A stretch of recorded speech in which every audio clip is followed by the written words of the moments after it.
Hello, my friends. Halloween is upon us once again, and it's come to my attention that a lot of younger people watch my videos.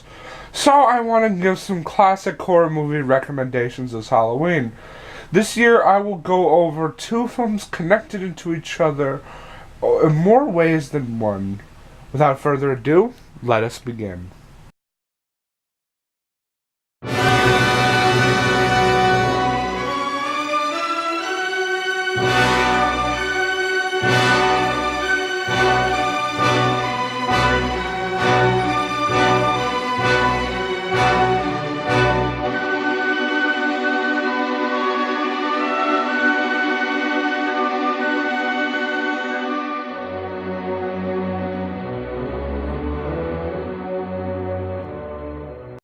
Nosferatu is a 1922 German silent film.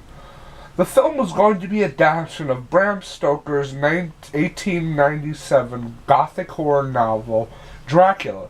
However, Stoker's widow did not allow the film company to use the rights to the characters, so they simply changed the name of most of the characters. Still, however, Stoker's widow sued after the film came out. Since the studio could not pay royalties to the court ruled all copies of the film should be destroyed. However, a few prints survived. In later years, the film became to be regarded as an influential masterpiece of cinema. And as of 2015, it's Rotten Tomatoes' second best reviewed horror movie of all time, at least according to Wikipedia. So, what's the plot? The film starts out in a city in Germany, where a real estate agent named Hutter, he goes to visit his wife in the first scene, but he tries to give her flowers, but she rejects him. He then goes to his boss named Knock. This character named Knock is supposed to be this film's version of Rensfield. His boss sends him to Transylvania to sign a contract with a count living in an abandoned area. Once he gets there, he meets a bunch of villagers in an inn who tell him not to go over to the Count's castle at night. They're also warning of a werewolf on the prowl, and even though we do see the werewolf in the film, it's just a normal wolf. So don't expect any old-timey special effects to depict a wolf. A cabbie driver takes him up to the base of the mountain, but won't take him any further. Then a weird man takes him up to the castle, but he kind of disappears. Once he gets up there to meet the Count, he has dinner with him. Soon after, he cuts his finger. The Count tries to drink it, but his repulsed guest pulls his hand away. Hunter wakes up in a deserted castle the morning after. He also notices fresh punctures on the neck, which he attributes to mosquitoes in his letter to the wife, which he hands over to the courier on horseback to be delivered to her. That night, he signed the contract, but the locket of his wife fell out, and the Count sees it, which leads to one of the most iconic quotes from the movie. On a title card, of course. The film's silent, I already said that. Now, for me, that would be a deal breaker, because he is going to be living next to him.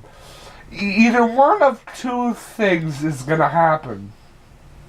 He's going to try and steal her or kill her, or both. He's not a one evil planned man. But he needs money, so he goes through with it. He starts to experience a trance-like state. He goes to a doctor, and then after he starts to feel better, he takes them to the castle, only to find the Count in a crypt. Now, if that's not a deal breaker, I don't know what is. He then hurries home. Meanwhile, a bunch of coffins are shipped downriver on a raft, soon transferred to, and I'm sorry if I mispronounce this, a schooner. But before one is opened by the crew, revealing a lot of rats. The sailors all get sick one by one, leaving only the captain and the first mate.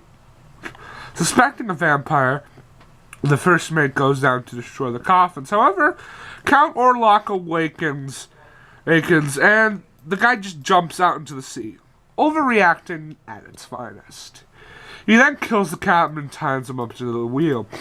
He then arrives in the city where Hutter lives. Count Orlok leaves unseen, carrying one of the cottons, and moves into the house he bought. Soon after, a plague spreads through the city, and Hutter's boss goes completely nuts. He was briefly committed to an insane asylum, but he escapes and murders the warden. Meanwhile, Orlok stares through the window at the sleeping Ellen. She finds a way to distract the vampire from a book which her husband found earlier, meaning that her beauty has to distract him long enough for the sun to come up. She goes through with her plan after Hutter leaves Eves to get help. The vampire comes in to drink her blood. As he continues to suck her blood, as the sun continues to rise until eventually it is too late. The vampire burns to ash and then disappeared from the material plane. Hunter comes in, seeing his dying wife. He hugs her one last time before she dies. The film ends on one last shot of Count Orlok's castle in ruin, showing that his reign is over.